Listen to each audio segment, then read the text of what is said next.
Good morning, everybody. Money Monday today. Hey, I know I haven't done one in a while, but today's gonna be good. Guys, I've been sitting on my way home, and I was trying to think of some of the fundamentals of what it takes to start a business.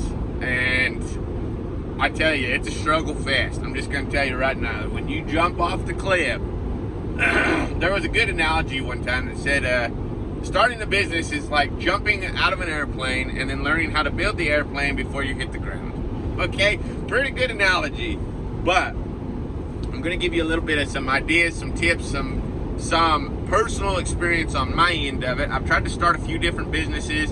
Some of them were great, some of them didn't make any money, some of them kept us alive during the 2016 crash, but or 15 or whenever that was. I have the worst time remembering dates, but anyway, so some of the tips.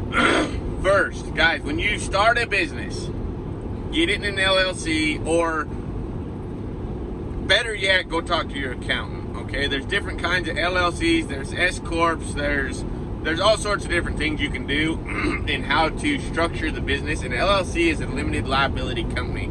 So if anything bad happens, which it shouldn't happen, because if you do your job right and you do things right, nothing should ever happen. You should be top of your game and everything should be good. But if for some reason something happens, an LLC is going to make it to where the insurance can only take the company. They can't take all your personal items. They can't take your house. They can't, unless it's listed in the LLC. All right, so that's something to think about.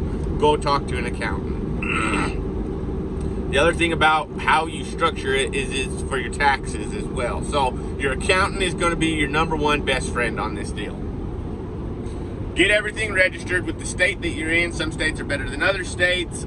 Some states will let states jump state lines and register their companies in state lines, but that's a whole nother deal. That's your accountant's job to know how to do that. So you're going to be paying him a little bit to get started. Once you do that, guys, debt.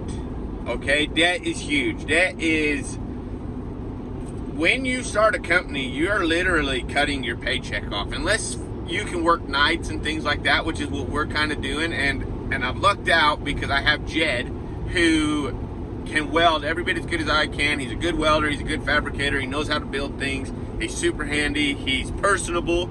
He can talk to people. So it's awesome. So me and Jed are actually partners in the whole deal.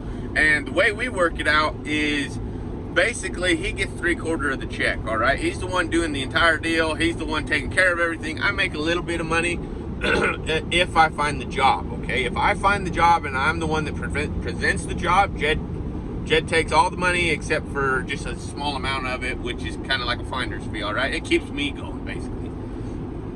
But the thing that I can do is I can go to work on a full-time job, a full-time gig, and provide money that needs to be provided. All right, so it's kind of worked out good that way. So if you can partner up with somebody that you know and you trust, and that's the other thing, man. Partners, I don't know about partners. I don't really like partners, but my brother, we've grown up together. I love my brother. He's amazing at what he does, and I trust him 110%. So debt. You're going to want to try to cut your debt down to almost nothing, all right? So if that means you got to wait for a year to start your business, you got to wait for a year, because when you take that jump, if you're doing this by yourself, you're cutting your income off. So you got to knock down your debt to where it's manageable and get you backup savings, okay? Your savings should be about 6 months worth of savings, which really in all reality isn't enough savings, okay? You should have probably about a year's worth of savings, because now it's a ticking time clock, basically, is what it is how fast can you get money coming in before you run out of money. All right, so it's, guys, like I said, this is jumping out of a perfectly good airplane to build a plane on the way down that will take you higher than that plane. All right, so sometimes it works, sometimes it doesn't. Now that we talked about the debt, we need to knock that down. We need to get us a savings. We need to get some money put back so that we can get this thing going, and we got enough money to cover our bills, groceries, and supplies. All right, now some of these jobs we've been doing, well, all these jobs we've been doing, we've been forking out the material list, and that's just part of it, we had enough money in savings. We're able to get the material list. Once the job is complete, we collect the check. The material money goes back into the account, and then we divvy up from there, all right? So that's kind of how that works. You will be working a lot of nights, okay? Starting a business is not like a job. A job, you go to work, you show up, you get your, you do your job, you're done, go home, go hang out with the family. No, that is not how this is. You will be working from like 7 to 8, 7 to 9, answering phone calls, setting appointments up, getting things going and running, and it's a lot of freaking work, you guys. It's a ton of work, but I'm not here to discourage anybody about it, because I think everybody should start a business. It'll make this country incredible if everybody could start businesses. But so just be ready for the work, be ready for your income to be cut off, and get your LLC and everything figured out. Now, once you get your business and you are like, okay, it's time to make that jump, we're gonna do this, and you got all your equipment lined out, you're ready to go, now you need to figure out where you're gonna market, okay? And social media is big. Social media is really big for what I do. My social media is more of a helpful thing. Can't really, I can ship rail across the country if they wanted it, but they would have to pull all the measurements and everything like that. But as far as your guys' social media, you might be pretty local, and you can set up social media to where it is local, all right? Sorry guys, I'm trying not to bounce the phone so much, but just as what it is. So social media is a big one. Google, you need to get on Google and say, hey, look, this is a welding business, blah, blah, blah. Fill out your welding business on Google, so that when people look up, carpet cleaner in Idaho Falls, or carpet cleaner in Wisconsin, or whatever, your name pops up, and you have a running chance of getting somebody to call you. The other thing is you guys need to go shake hands, okay? And I know a lot of you hate talking to people, you're very unsocial, you got to develop a personality, all right? Please, for the love, just develop some kind of personality. Don't go into something being all flippin', hi, my name's Jake. It just doesn't work, all right? Get enthusiastic about what you do. Be enthusiastic about what you do. Let people know that you are the best at what you do. And it doesn't always work, but hey, I guarantee you're going to leave an impression with them. You'll leave an impression either way you do it, all right? If you go in there, and I hate it when people answer the phone, and I'm asking for something, and the first thing you get is, hello, hi, is this so-and-so? Yeah. Okay, guys, right there, I'm so pissed. I'm like, screw you, I'm out. And I just hang up most of the time. And it's just, you have to develop a personality. You have to be able to communicate through a phone. And doing that, you have to develop a personality. So it's just part of it, all right? So, what have we covered so far? Get your accountant. Your accountant is incredibly important. Your debt, knock your debt down, all right? What else did we talk about? Talked about how to get your name out there on social media. And what else should we talk about here? Doing quality work, okay? That is huge. These will be the 4 things we're going to talk about right here. Quality work. Your quality of work, okay? Let me tell you something. When I got into the handrail deal, my first 4 handrails, or mine and Jed's first 4 handrails, made us no money. 0. Okay? We actually had to scrap a rail because we ruined it, And the cool thing about it is we didn't let the freaking homeowner even know that we scrapped the rail, all right? They had no clue that we'd messed that rail up. And so we went in there at night because we were a little worried that it might be messed up. So we went in there at night, set it all up, got it ready to go, and it didn't fit. In that instance, your character plays a lot in your business, all right? They ordered a rail. Now, you can throw your hands in the air and say, I give up, I ain't gonna do it.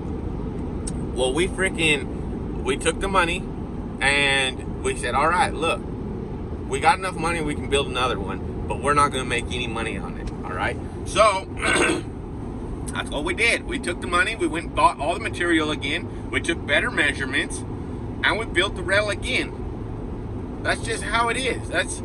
We made no money on that, but that homeowner got a rail, and she loved it. It was custom, it was beautiful, it was everything she wanted, we got 3 more houses out of the whole deal. All right? That's how your character and quality of work plays. When you sign up to do something, do it at your very best.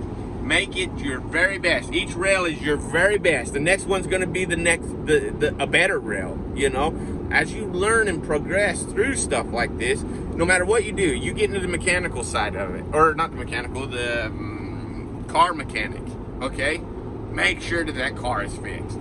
Be an honest person. Make sure that car is fixed. You get into carpet cleaning, make sure that carpet is flipping beautiful, all right? That thing is pristine. It's the best thing you've ever done. And that homeowner is going to see it. And guess what? Recommendations start rolling in, all right? My dad, and this is living proof of this example right here. My dad has not advertised in probably 30 years, okay? 30 years of doing floors. And we've done massively big houses, very custom houses. Big Sky, Montana. We're talking just multi-million-dollar houses. Jackson Hole, Wyoming, all over the place. But that is his golden rule. My dad does the best hardwood floor in the country. All right, he makes sure that thing is so pristine, it's so precise, it's beautiful. And the thing about it is, guys, is as you get into your industry, quality is going to take you a little bit longer than quantity. All right, when you first start. But let me tell you something, we can install a floor as fast as a guy that doesn't do it very good, and we can make sure ours is perfect, because habit and repetition will make you faster. So that is how you're going to start your business, you guys. It's going to be tough. It's not going to be easy. When I first got started into this, I started a few businesses. When I got into it, when I got back from Texas from being a helper, I wanted to go back to training horses. So I started a little barn and started bringing in horses. And man, I was turning out horses. I'd ride them for 30 days. And people loved them. They liked them. The problem is nobody could ride like I could. Because I was able to go down to Texas. I learned from the cutting horse trainers. And a lot of it has to do with your legs. A lot of it has to do with your hands. I mean, it's just, everything is super soft. Well, I had an uncle one time tell me, he's like, when you train horses for people that don't know how, you got to ride them like you're drunk.